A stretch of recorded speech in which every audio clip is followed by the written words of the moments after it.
Fala galera, tudo bem? Hoje nós vamos de atividade de geografia, tá? Então pega o livro de geografia, abra na página 60 e vamos realizar juntos, tá? Então vamos lá. Nossa atividade de hoje vai falar um pouquinho sobre êxodo rural. Vocês se lembram que na aula passada nós trabalhamos sobre as migrações, né? O que é migração? Migração é o deslocamento das pessoas de um lugar a outro. Então, é quando a pessoa sai de um lugar para outro. Quando ela sai de uma cidade para outra, quando ela sai de um estado para outro, de uma região para outra.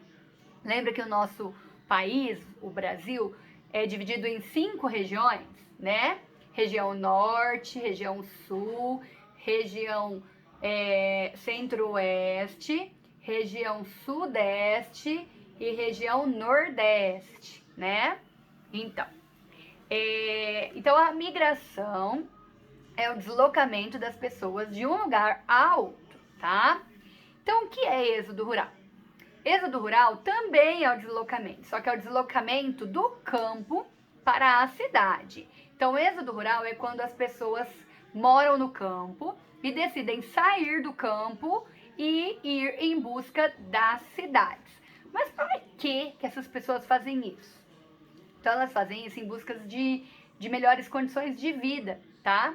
Então, lá no campo, em muitos lugares aqui no Brasil, no campo, tem muita seca, né? Tem períodos de muita seca. Até aqui na cidade tem, né? Que a gente tem que fazer o racionamento de água, que é o período que a gente está vivendo agora. É um período que demora muito para chover, né? Quase nunca chove. Então, a gente tem que economizar mais água para garantir o saneamento básico de todas as casas, para que todas as casas tenham água para pelo menos poder cozinhar, utilizar o banheiro, tomar banho e fazer e ter os hábitos de higiene.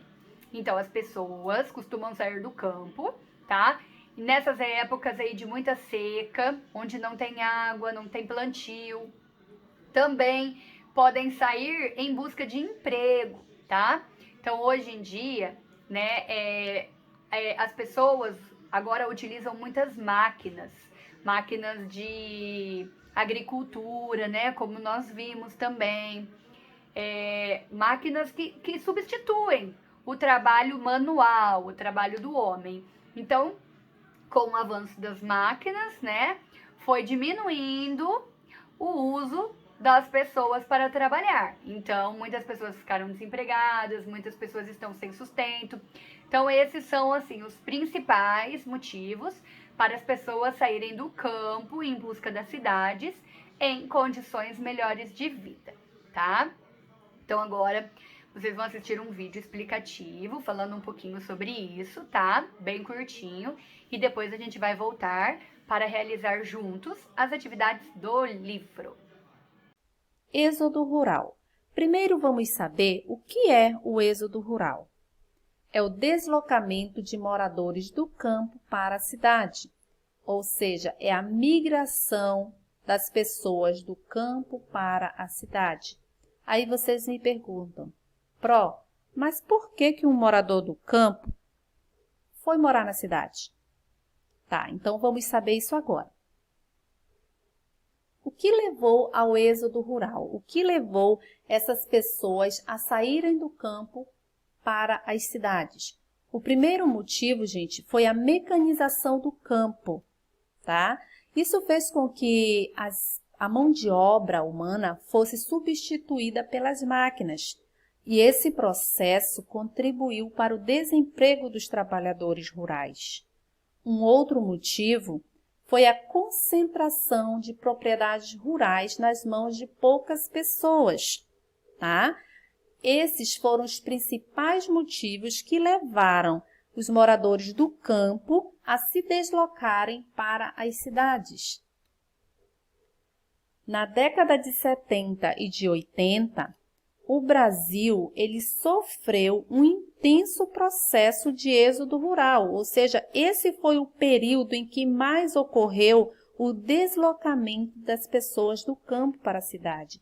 Como vocês podem perceber na imagem, não era pouco, gente, eram muitas pessoas. E com a oferta de emprego nas cidades, essas pessoas, elas foram em busca de melhores condições de vida. Na maioria das vezes, foram os nordestinos que saíram das suas terras, tá? Das suas cidades, em direção a São Paulo e Rio de Janeiro, justamente em busca dessas melhores condições de vida. Eles sonhavam com um bom emprego, tá? Com uma boa moradia. Página 60. Êxodo rural. A migração intensa do campo para a cidade durante determinado período é chamada de êxodo rural.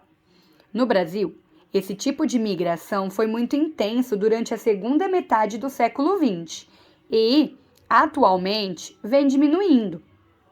Ele ocorre por vários fatores. Então, o êxodo rural acontece com o desenvolvimento das cidades, que atrai os moradores do campo em busca de oportunidades de trabalho nas indústrias, no comércio e em empresas de prestação de serviços. Então, os moradores do campo saem em busca de oportunidades de trabalho, tá? Então, as cidades estão crescendo, tá aumentando, tá tendo mais supermercados, mais farmácias, né? Mais lojas. Então, significa que se está construindo, está precisando de pessoas para trabalhar. Então, está precisando de... então, eles têm uma oportunidade de trabalho, tá? Também ocorre pela falta de terras, tá? Quando essas pessoas perdem as terras em que moram.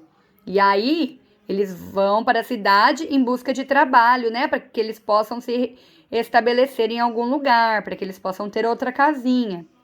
E também acontece o êxodo rural em condições de trabalho no campo e longos períodos de seca em algumas regiões, tá?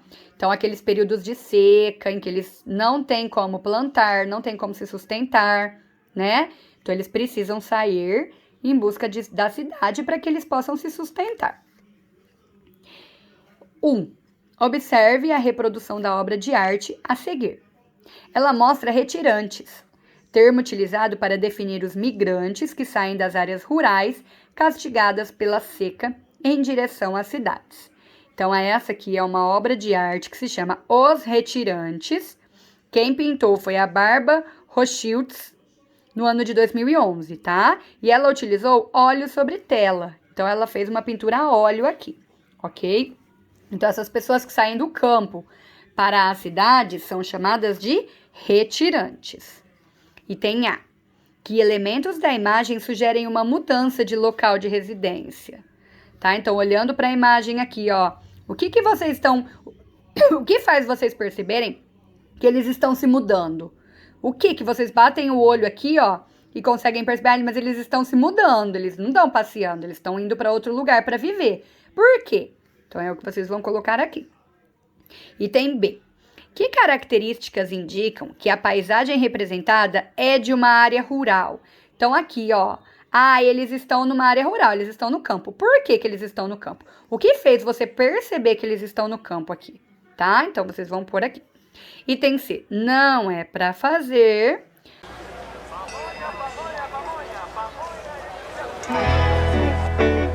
Mãe, por que a gente não vai no supermercado? Lá tem ar-condicionado.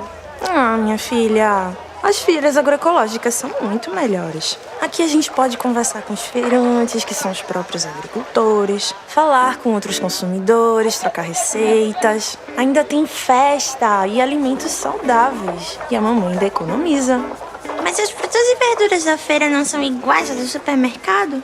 Não são não, menina. Existem muitas diferenças. Me diz uma, então. Eu te mostro. Nós que vendemos aqui na feira somos agricultores e agricultoras familiares.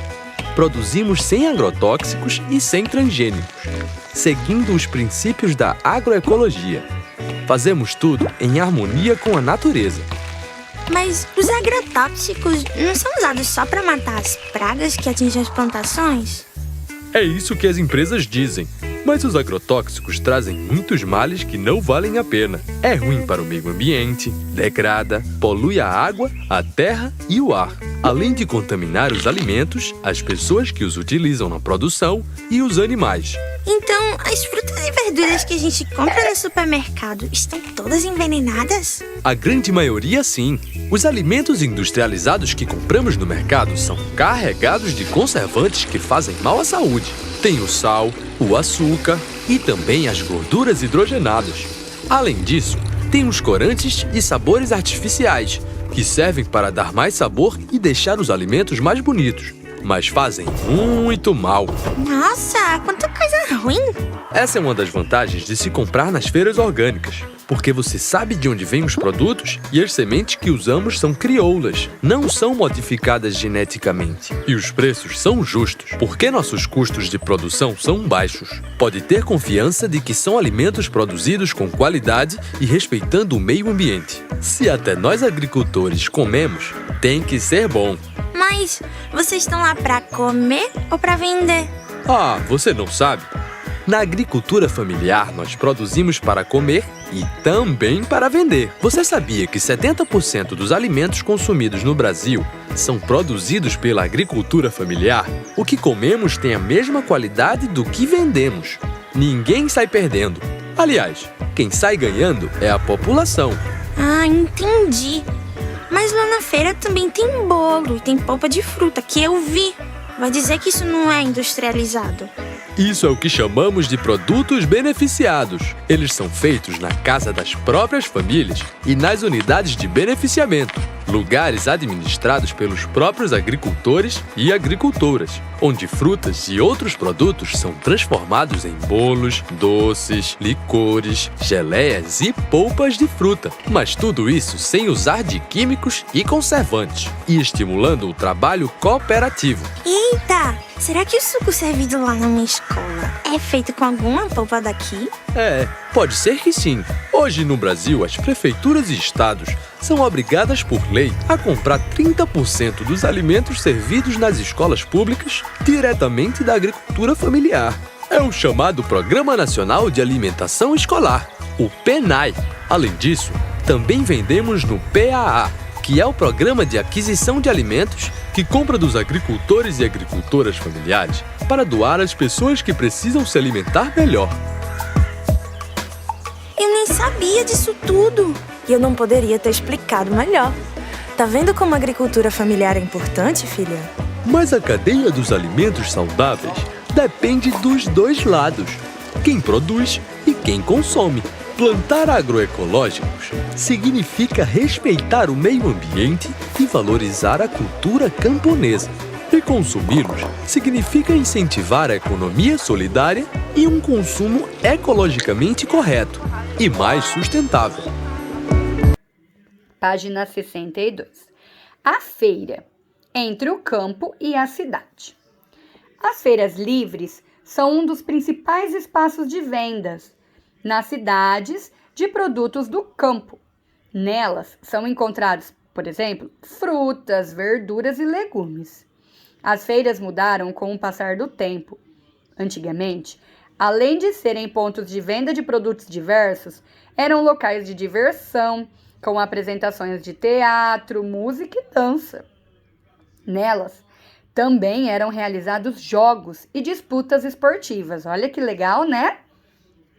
Atualmente, é comum as feiras serem periódicas. Periódica significa que é num determinado tempo. Por exemplo, não é todo dia, né?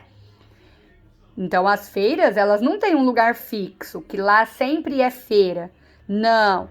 Então, elas estão lá em alguns dias da semana, em alguns horários, tá? E elas são montadas e desmontadas.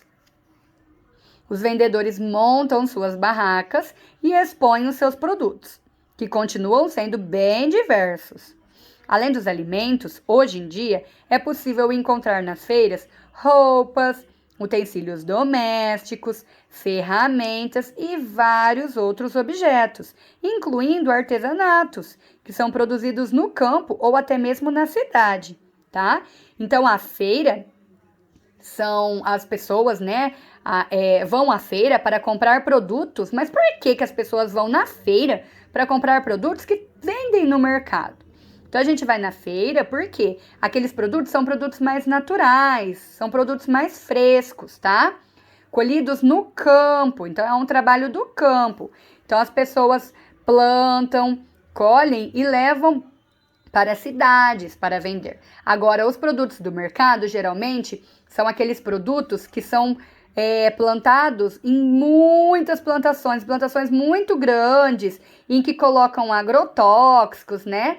Porque quando a plantação é muito grande, não dá pra gente ficar controlando os insetos, né? Então, eles precisam passar bastante agrotóxico para que esses insetos não atrapalhem na produção, né? Agora, uma plantação pequena dá para controlar, então eles não usam o agrotóxico, eles usam produtos naturais, eles colhem à mão, então são produtos mais frescos. Muitas pessoas preferem comprar verduras, legumes e frutas nas feiras porque são produtos mais frescos, ok? Então aqui, ó, é uma imagem, tá? O município de Feira de Santana. Vocês se lembram daquele vídeo de educação física que nós enviamos, que era uma dança típica indígena, que se chamava toré, né? E naquele vídeo eles estavam fazendo uma apresentação em uma cidade. E a cidade se chamava Feira de Santana. É aqui, ó, é a mesma cidade, tá? Que fica na Bahia, ó, o BA aqui, ó, Bahia, estado da Bahia. Então, esse município aqui, essa cidade de Feira de Santana, se desenvolveu devido às diversas feiras livres que são realizadas na região, desde o final do século XVIII, tá? Então, essa imagem aqui é uma feira livre em Feira de Santana nos anos de 1960. Vocês podem ver que a foto tá até em preto e branco, né?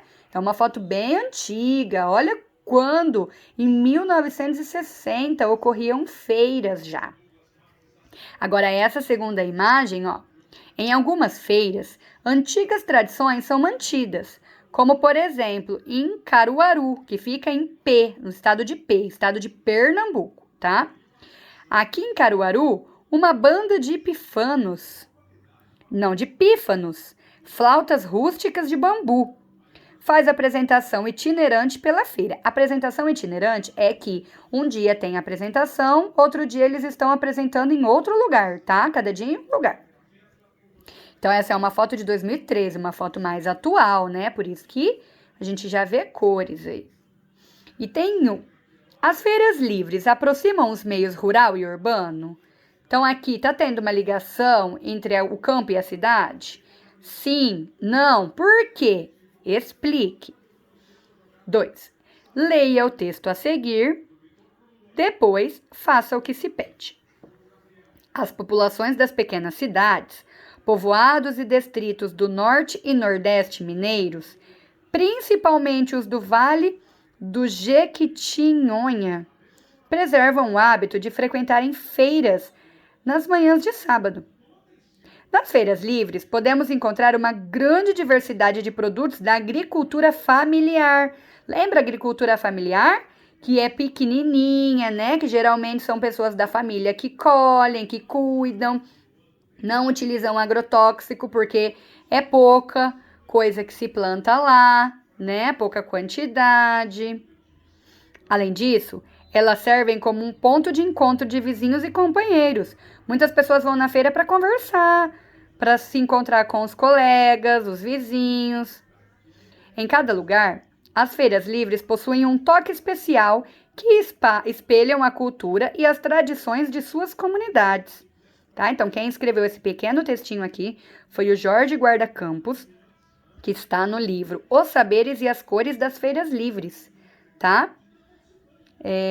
Foi feito em Belo Horizonte, esse livro, pela editora Idene Crisálida, no ano de 2010. E esse textinho está na página 51 desse livro, tá? Segundo texto, por que as feiras são espaços de convivência? Por que as pessoas convivem umas com as outras em feiras? Item B. Existe alguma feira livre no bairro ou no município onde você mora? Quando ela ocorre? De que dia que tem a feira, né? Porque a gente sabe que feira não é todo dia, tá? Então, quais são os dias em que tem feira aí perto da onde você mora? Que tipos de produtos são vendidos? Tem algumas apresentações? Tem manifestações artísticas?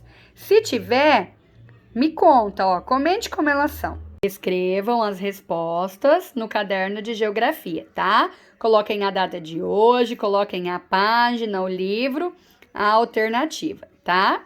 A página 64 é de uma leitura de algumas brincadeiras de crianças no sertão de Cariri cearense, tá? Que vocês vão ler a legenda que está explicando sobre essa imagem, tá? Ó, outra legenda está explicando o que é o risquinho nessa imagem, nesse mapa, tá? O que é a bolinha desse mapa. Olha a rosa dos ventos, lembra? Que nos indica a direção norte, sul, leste, oeste, tá? Página 65 é a continuação do textinho e algumas perguntinhas em relação ao texto e às imagens, tá? Então, leiam com atenção, leiam a legenda que está explicando a imagem, está contando o ano, aonde foi feito, tá? E coloquem as respostas no caderno de geografia, colocando a página e as alternativas, ok? Página 66, são perguntinhas também, a 66 e a 67, tá bom? Então, vamos lá. Leia o texto a seguir. Depois, responda as questões. O norte de Minas é uma região formada por diversos grupos. Os quilombolas, os serradeiros, os ribeirinhos, dentre outros. São povos de origem africana, ex-escravos do período colonial, que formaram grupos em territórios de difícil localização geográfica. Então, nós vamos aprender que alguns daqueles escravos fugiam, tá? Nós, aliás, estamos começando a aprender sobre esse assunto, né? Em história. Que eles estão fugindo. Não, a gente ainda não aprendeu, se eu não me engano. Mas, enfim, eles vão fugir, tá? E eles vão se esconder em florestas, em lugares de difícil acesso, tá? Lá eles vão formar comunidades, eles vão se juntando, o que vão garantindo, né? O que vão aumentando a força de resistência deles. É chamado de quilombola, tá? Os quilombos. Eles se destacam na sociedade do norte de Minas por viverem às margens das nascentes e vertentes no Rio São Francisco. Suas atividades básicas giram em torno do sistema agrícola, da caça, da pesca e da coleta. Então, muitas pessoas ainda moram nesses quilombos, tá? E lá eles vivem do que eles plantam, do que eles caçam, do que eles pescam, tá? E do que eles colhem. Então, aqui é a explicação do serradeiro, que é o povo tradicional que vive em áreas do cerrado, tá? Então, esse poeminha aqui foi o João Damasceno de Almeida, o norte em Minas, tá? Então, aqui, ó, Saberes e Fazeres da Cultura Popular, foi feito em Belo Horizonte pela editora Crisálida no ano de 2010, e esse textinho aí, esse trechinho tá na página 77 desse livro. Que grupos vivem no norte de Minas e quais são suas principais atividades? Então, aqui vocês vão colocar, tá? São 2 perguntinhas, então precisa de 2 respostas, ok? Podem fazer no caderno, porque aqui não tem espaço para colocar, eu acredito. B. Pinte o quadradinho que melhor descreve o campo no Brasil.